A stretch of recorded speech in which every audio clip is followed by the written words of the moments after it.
again to physics class. Last class we had discussed about how to measure the distances over a large range. So today's class, let us discuss about how to measure the length for the small size scale. Okay, so basically, likewise, we already know that in order to measure the large scale, we are using the parallax method, isn't it? Okay, so likewise, what we have is we also have some other method in order to measure the small size molecules. Okay, that is we usually like. Now this type of a method which has been employed in that of atoms, molecules, interatomic distances, okay, size of the atom, size of the proton, size of the electron. So how do we measure it? So now we are going to see how to measure the small distances. So estimation of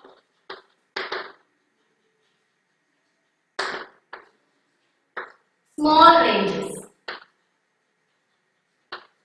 in size. Okay. Now as we know that small range means as I had mentioned to you earlier about the screw gauge, the vernier calipers. Now those are the instrument which can be used to measure of the dimension which is about 10 raised to minus 5 meter. Okay, about this dimension size we are able to measure it. But what about the sizes, okay, that we want to measure about 10 raised to 8 meters to about 10 raised to minus 10 meters.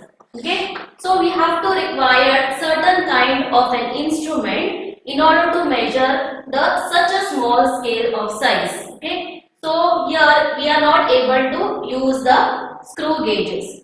So which method which can be employed over here?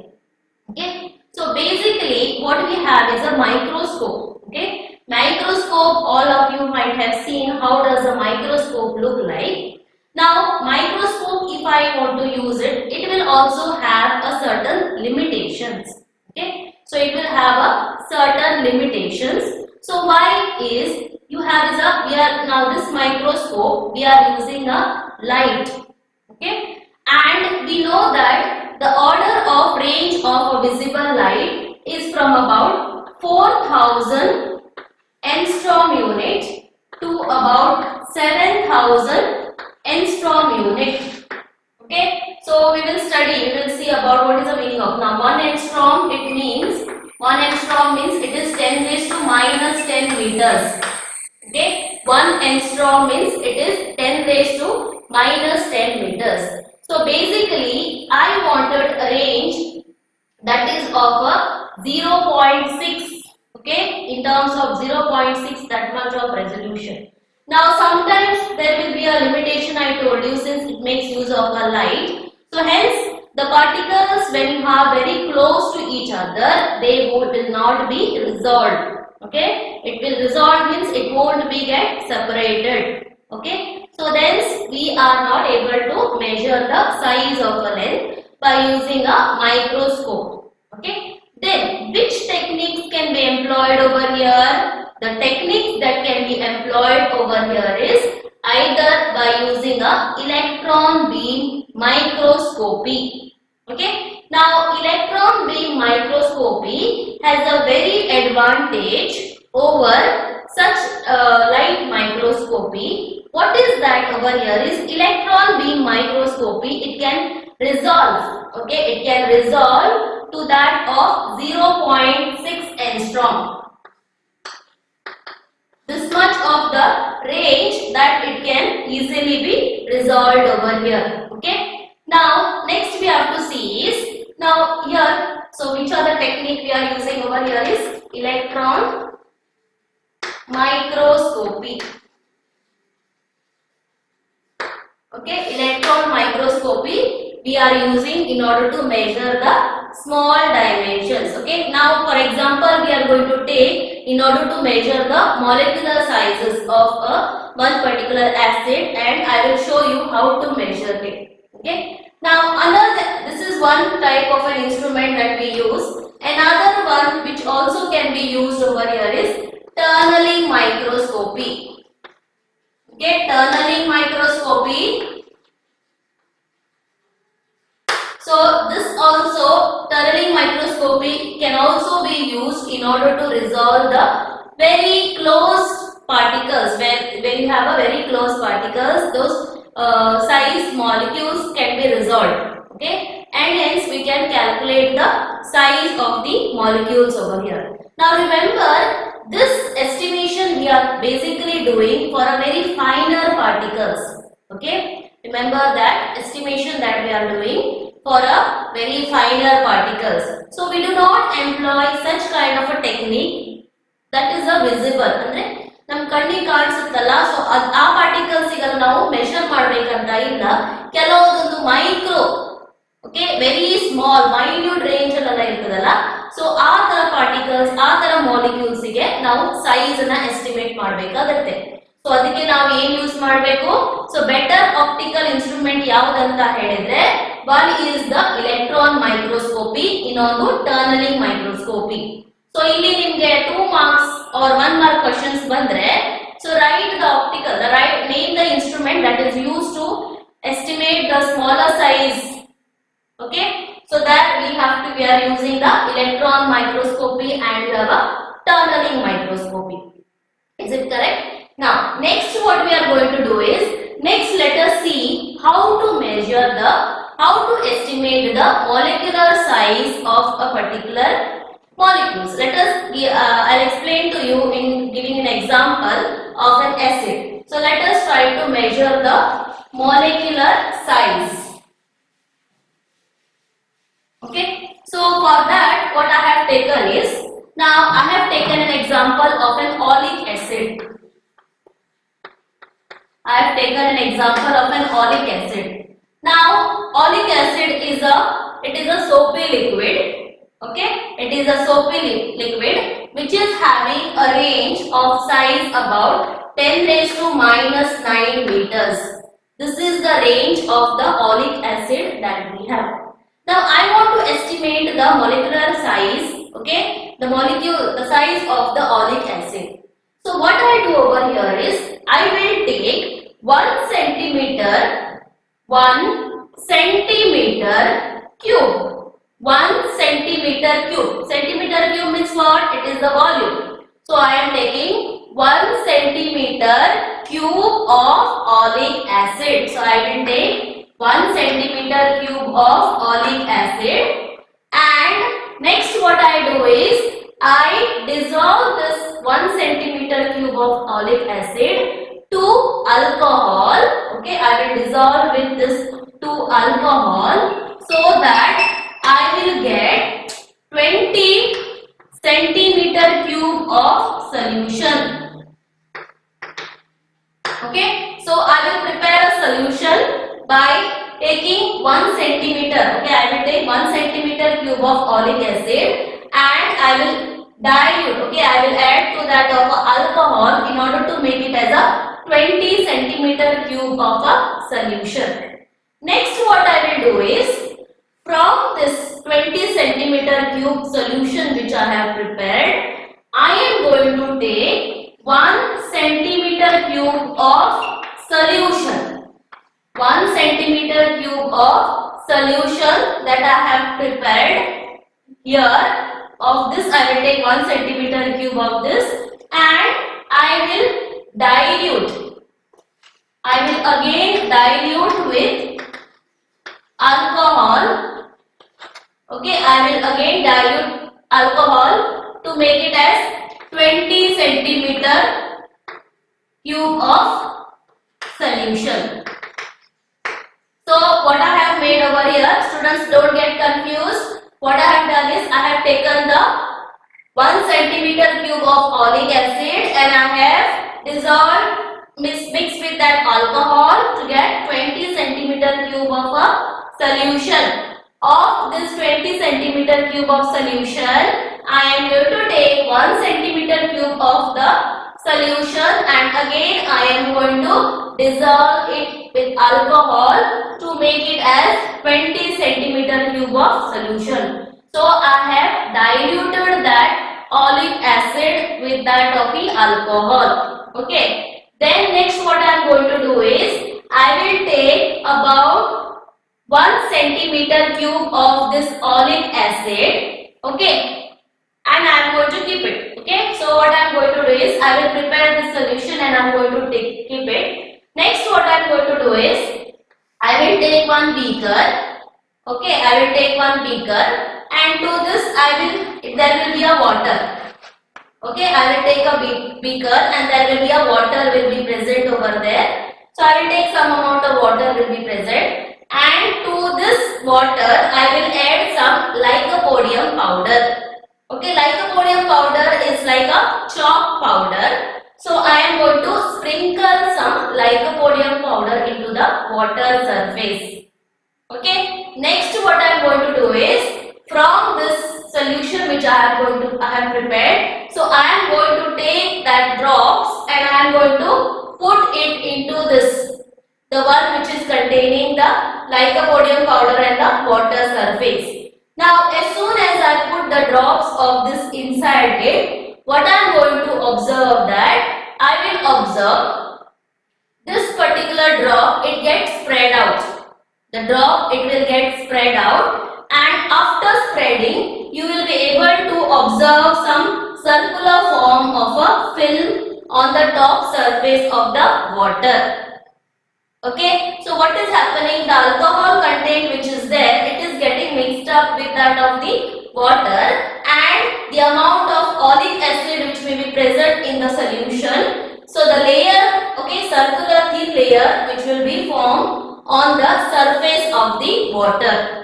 Okay, so that will be in the form of a circular ring. Correct? Now next what I am going to do is, after this all is done, next what I am going to do is, I want to measure the thickness. So I am not going to use the scale. Okay, I cannot use vernier calipers or a screw gauge to measure this. So for that I will have to use the electron microscope. Okay, so those kind of an optical instrument, Turning microscope, those kind of optical instrument will be used in order to measure the thickness. Now how do I measure the thickness over here? Now you remember the amount of concentration. Okay, the concentration over here of this one, concentration over here, what we get over here is, this is equal to 1 centimeter cube of oleic acid, and it has been diluted with a 20 centimeter cube of the alcohol. Okay, in order to produce 20 centimeter cube of solution. Then again I am taking 1 centimeter cube of this to make a 20 centimeter cube of a solution. So this will be my concentration. Okay, so it will be 1 divided by 20 into 20. This is the concentration of the solution which I will get. Okay, now here my main purpose over here is I want to estimate the thickness, or I want to estimate the volume over here. So how I am going to do it? So next what I will do over here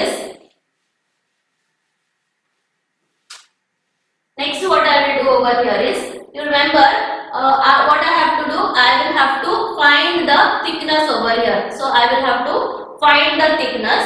So the amount of, amount of oleic acid present. Okay, so the amount of oleic acid present will be in n drops. So this is for the concentration for a one particular drop. Suppose if I have n number of drops, now this is basically this will give me the volume. Okay, this will give me the volume. Okay, total volume. So the amount of oleic acid present in n drops will be n into V I have. Okay, so therefore I can easily measure the thickness of the film is equal to thickness of the film. Now you remember over here is with the help, I told you that with the help of an optical instrument like a electron microscopy, we can determine the size of the circular ring, okay, circular film. Now basically what I will get is, I will be able to calculate the area. From where I am going to calculate the area? I will determine the diameter of the circular ring. So I had drawn you diagram. So with the help of the microscope, electron microscopy, okay, this optical instrument, I am going to calculate the diameter. So I am going to calculate the diameter, and from the diameter I am going to get the radius, and area I am going to easily calculate since it is in the form of a circular ring. So area will be equal to pi r square. So I can calculate the area by using a diameter of the film. Therefore, thickness of the film is equal to volume of n drops divided by area. Okay, volume of n drops divided by area. Now volume of n drops. Now this is my volume. Okay, so how much is the volume? So here I will write. So n into V divided by 20 into 20 into A. A is what? Area which I have. Okay. So by using this formula, T, okay, T is equal to volume of n drops to that of area will give me NV. This is the volume of n drop divided by area. I am going to measure what is the thickness of the film over here. Okay. So students, so just imagine that it is, when you try to measure it, the size of that was estimated to be about 10 raised to minus 9 meters. Very small range it is. Okay, size is estimated to be about 10 raised to minus 9 meters. So sharp is the resolution of that particular instrument. Okay, so likewise we can use such kind of a technique in order to measure the size of the molecules. Okay, now if we see in case of the range of sizes, for the range of length we have considered in terms of highest range to that of the lowest molecular size. Okay, so highest range, suppose if you consider the size of the range which can be about 10 raised to 26 meters, and smallest can be about 10 raised to minus 15 meters. So usually interatomic distances, that is the distance in that of the atomic structure, the distance, the electrons and all, they will be at a certain distance, that is about 10 raised to minus 15 meters. Whereas if you consider in the case of the universe, that is basically you have the radius of the earth, distance of the planets, okay, or we can say the distance of the universe so large, it is of 10 raised to 26 meters. Okay, so hence what we can do is, the main basic way is here is that we can estimate the different sizes, long range, and also we can also estimate the short range. Okay, for long range what we have used is a parallax method, and for the short range what we have done is we have used the optical instrument in order to measure the small sizes. Okay, now next what we are going to do is, let us see, now this was the estimation of the range of a length. Next we are going to see the estimation, that is the masses. Now masses also likewise. Okay, for example, for the measurement of mass, so we have measurement of mass.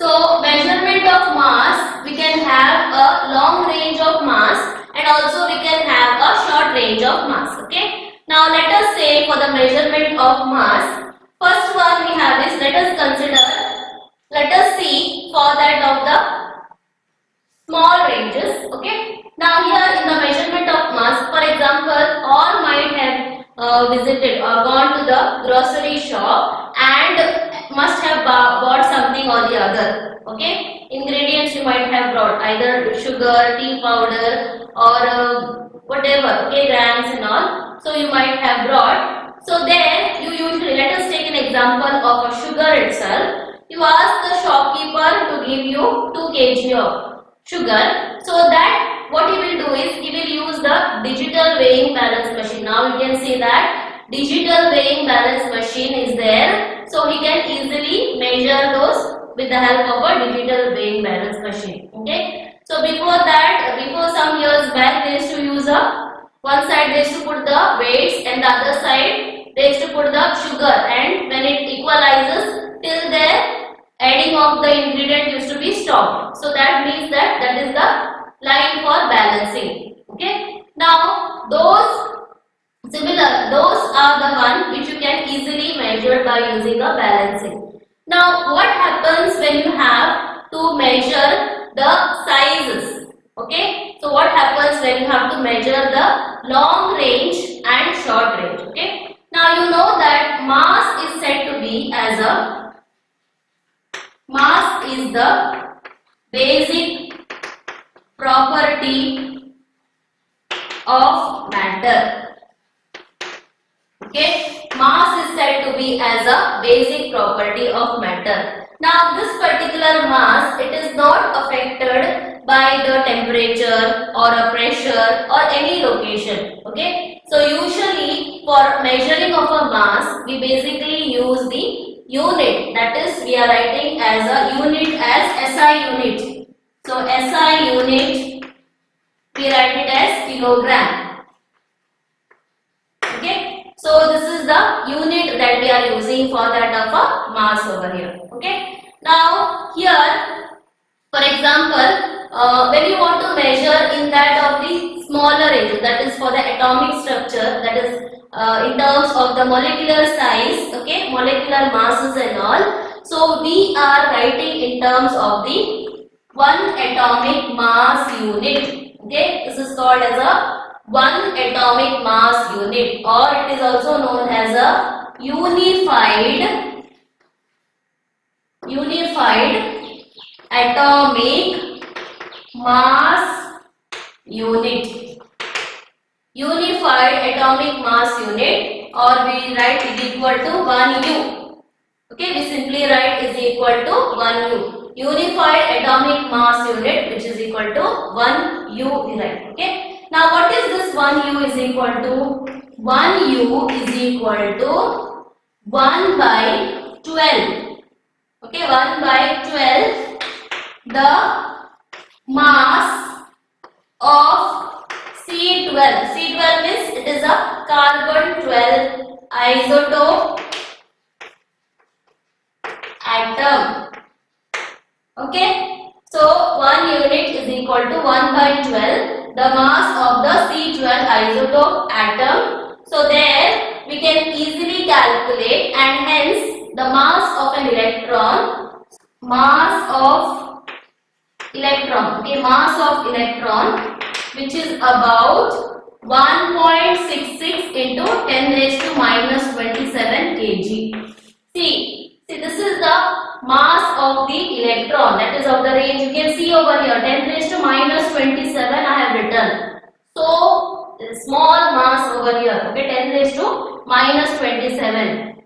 And where is in terms of kg? Okay, so this we have 10 raised to minus 27 kg. Okay, so here likewise we have the mass of the electron, mass of the proton, mass of the neutron, okay, mass of the atom, okay, or mass of the, there will be a different mass, will vary from one thing to another.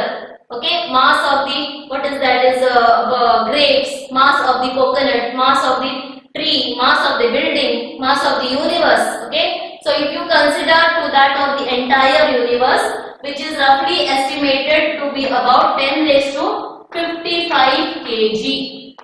See the range of masses over here. Okay, so masses also can be, we have over here is 10 raised to, it can be lower than this. We also have 10 raised to minus 31.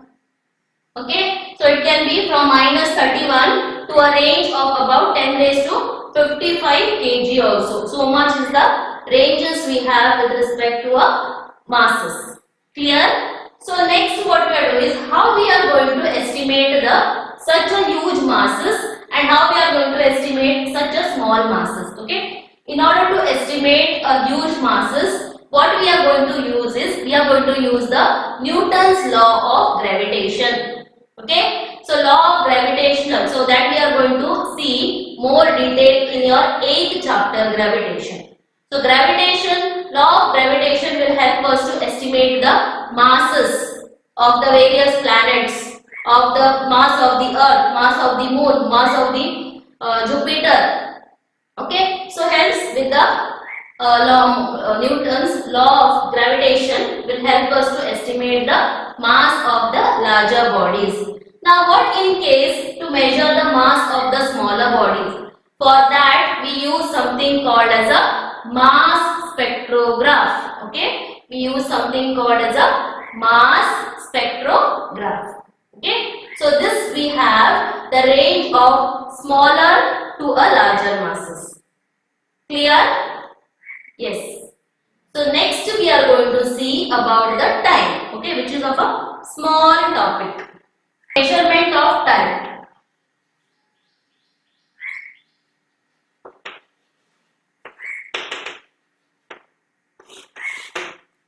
So next we have is a measure of time. Okay. Now of course, measurement. In order to measure a time, we require a clock. Yes or no? Okay. So clock will help us to tell what is the time now. Okay. So your watches, your wall clock, okay, will help you to determine what is exactly time which is right now. Isn't it? Okay. Now over here, the main for the atomic, we have something called for the measurement of time. As we know that we measure with the help of a clock. For this, what we have is we consider to be as a vibration. So basically, in this you have the vibrations that has been produced. Okay, vibrations that has been produced in that of the cesium atom.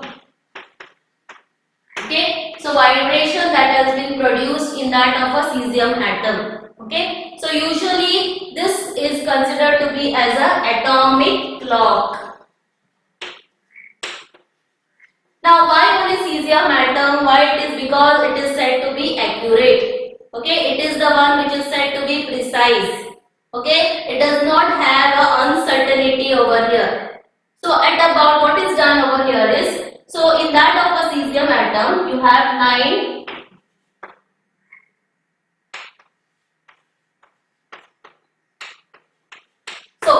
So here what you have is this much. Okay, this is the range which is about 919 crores.